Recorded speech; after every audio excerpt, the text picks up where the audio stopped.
नमस्कार, मैं धीरज सिंह। आपका हमारे इस यूट्यूब चैनल पर बहुत बहुत स्वागत है। जैसा कि हम आप लोगों को क्लासिफिकेशन ऑफ एलिमेंट्स तत्वों का वर्गीकरण पढ़ा रहे थे, जो क्लास 10th एवं क्लास 11th दोनों के लिए बहुत इम्पोर्टेंट टॉपिक है। इतना इम्पोर्टेंट टॉपिक है कि क्लास 10th के बोर्ड परीक्षा में इस चैप्टर से एक प्रश्न जरूर आना है और क्लास 11 के लिए भी बहुत जरूरी है। कंपटीशन परीक्षाओं के लिए भी बहुत उपयोगी है, क्योंकि पाठ को अगर ढंग से पढ़ेंगे नहीं, अगर समझेंगे नहीं, तो चीज़ें कभी समझ में नहीं आएंगी। इसलिए हमेशा ध्यान दे के पढ़ना चाहिए, समझना चाहिए चीज़ें क्यों पढ़ रहे हैं, किस लिए पढ़ रहे हैं, या हमारे लिए किस प्रकार आवश्यक है, इसको जान लेना बहुत जरूरी होता है। अगर पता रहेगा नहीं तो चीज़ें समझ में नहीं आएंगी। आइए जानते हैं कि कल हमने जो पढ़ा था, आप लोगों को बता दें, तत्वों का वर्गीकरण के बारे में एक परिचय पढ़ा था। आज डाबेराइनर का त्रिक नियम पढ़ेंगे, जहाँ से शुरू हुआ। तो शुरू करते हैं सन 1817 ईस्वी में। सन 1817 ईस्वी में 1817 ईस्वी में जर्मनी के महान रसायन शास्त्री, जर्मनी के महान रसायन शास्त्री, जर्मनी के महान रसायन शास्त्री, महान रसायन शास्त्री, महान रसायन शास्त्री डाबेराइनर, महान रसायन शास्त्री डाबेराइनर ने तत्वों के वर्गीकरण के संबंध में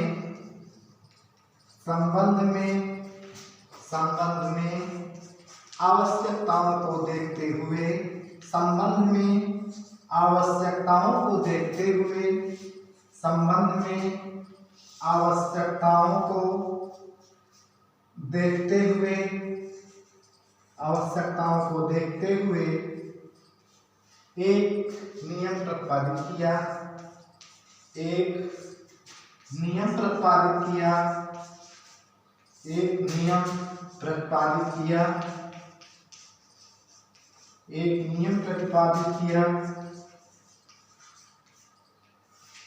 जिसे डाबेराइनर का नियम कहते हैं। सबसे पहले त्रिक नियम बता रहे हैं किस संबंध में महान रसायन शास्त्री ने, डाबेराइनर ने जो बताया कि इसी संबंध में जिसे डाबेराइनर का नियम कहते हैं, से डाबेराइनर का नियम कहते हैं। उम्मीद है इसको आप लोग नोट कर लिए होंगे।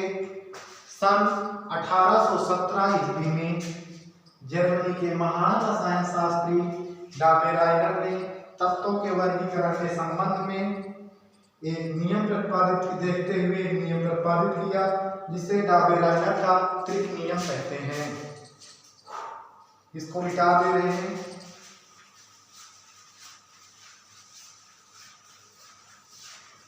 अब देखिए वर्गीकरण की आवश्यकता, जो अगली हेडिंग है, वर्गीकरण की आवश्यकता, वर्गीकरण की आवश्यकता। जैसा कि कहा भी गया है, आवश्यकता ही आविष्कार की जननी होती है, आवश्यकता ही आविष्कार की जननी होती है। तो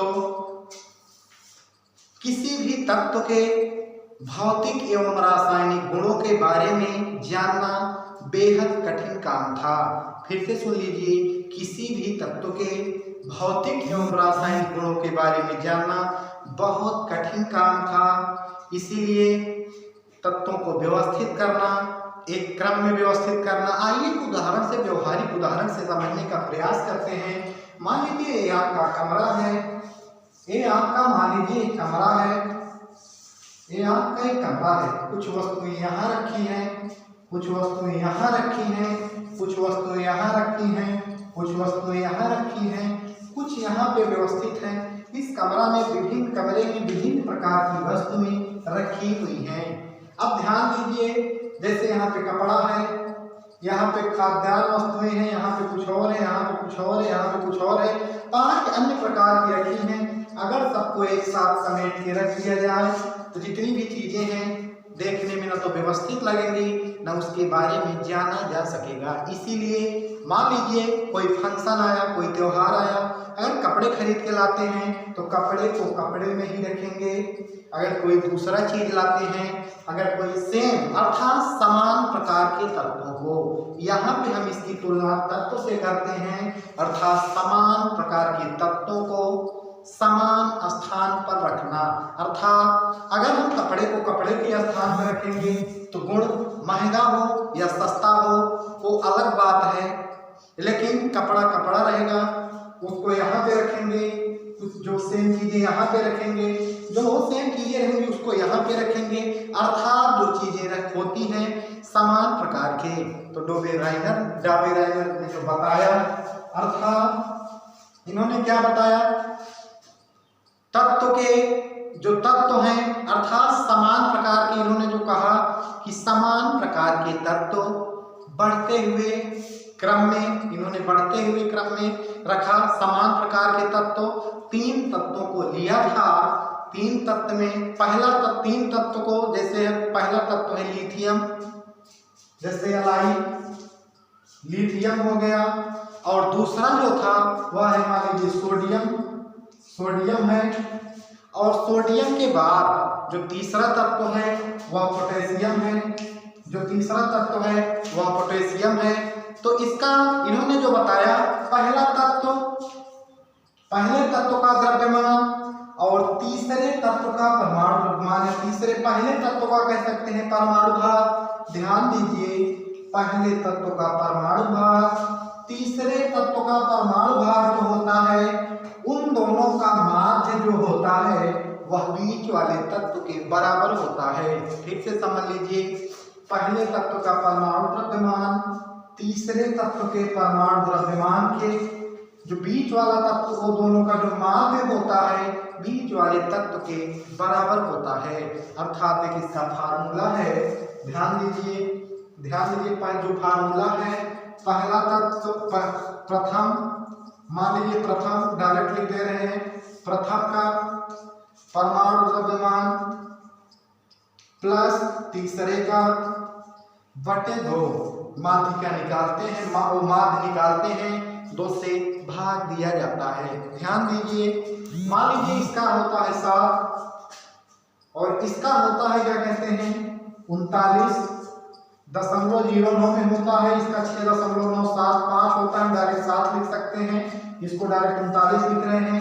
7 और 39 पहला और तीसरा, जब इस दोनों को हम जोड़ते हैं, अर्थात 39 और 7 को जोड़ते हैं तो 39 + 7 बटे 2 बराबर 46, 39 7 46 बटे 2 बराबर 23। अर्थात जो बीच वाला तत्व है इसका परमाणु द्रव्यमान 23 हो जाता है। अर्थात इन्होंने बताया, मान लीजिए क्लोरीन 35.5 होता है, मान लीजिए क्लोरीन 35.5 होता है, क्लोरीन का जानते हैं 35.5, और ब्रोमीन पता है नहीं, और आयोडीन का मान लीजिए 126 होता है, आयोडीन का 126 होता है। जो इन दोनों को जोड़ेंगे, 2 से भाग दे देंगे तो इसका माध्य आ जाएगा, इसका जो माध्य है वो आ जाएगा। अर्थात डाबेराइनर का यही नियम है जिसे डाबेराइनर का त्रिक नियम कहा जाता है। निष्कर्ष ये है कि इस नियम में कमियां बहुत रही, यह नियम सफल नहीं हुआ। नंबर 2 बात, यह नियम जिस लिए सोच से बनाया गया था उस हिसाब से सफल नहीं हुआ, लेकिन यह नियम बहुत कारगर भी साबित हुआ। यह नियम कारगर इसलिए साबित हुआ क्योंकि ध्यान देने वाली बात होती है, शुरुआत करना आवश्यकता ही आविष्कार की जननी होती है। कोई प्रयोग एक दिन में सफल होते हैं नहीं, न कोई प्रयोग एक दिन में व्यक्ति एक दिन में महान बन जाता है।